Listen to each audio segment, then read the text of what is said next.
You're listening to Nuestra Gente with Linda Parra.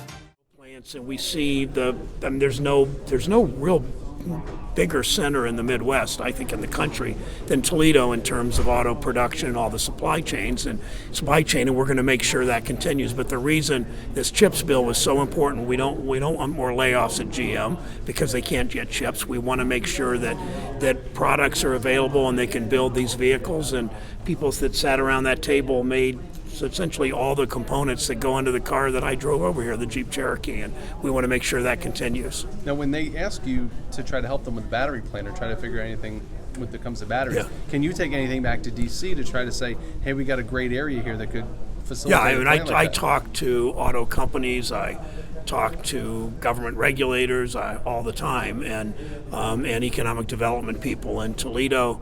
I mean, it makes no sense to me that Toledo wouldn't continue to be the center for auto production, and to do that it needs to also make the next generation. And Toledo auto workers and makers have been pretty good at that over the years, but we've got to make sure that continues. What does the CHIPS Act mean for Ohio, for Northwest Ohio specifically? Well, the CHIPS Act means tens of thousands of good-paying jobs in Ohio.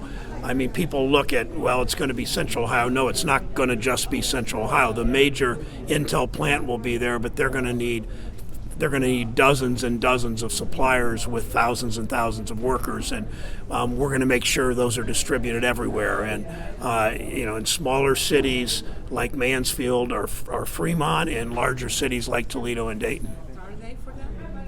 Starting date?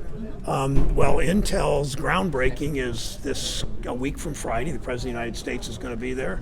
I'm going. Congressman Ryan will be there. A lot of us will be there for the groundbreaking, and this plant will be up and running in a couple of years. It sounds like 2 or 3 years, they tell us. I don't work there. I don't know exactly, but in the feeder plants will all be part of that, and we're going to make sure that we work with local communities to get all this up and running as fast as possible.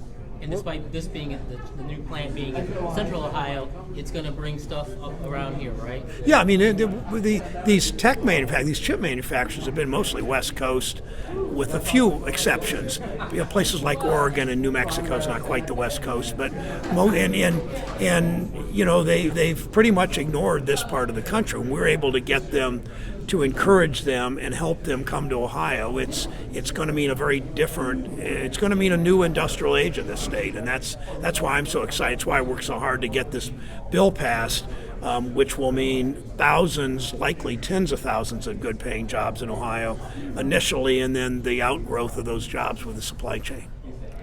We had Senator Brown join us today to talk about the CHIPS Act, and that's legislation that's going to help all of manufacturing for Northwest Ohio, especially the auto industry.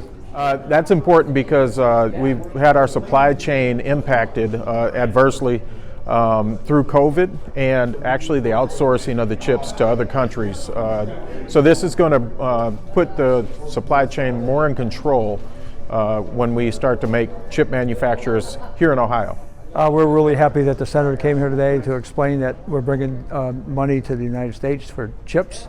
We're going to manufacture them here. We only do about 10% of that market now, and the word is that we can get up to 40 or 50% of the chips that are manufactured. Do them right here in the United States. Our vehicles have been top selling, but we can't build them to meet demand because we don't get enough chips.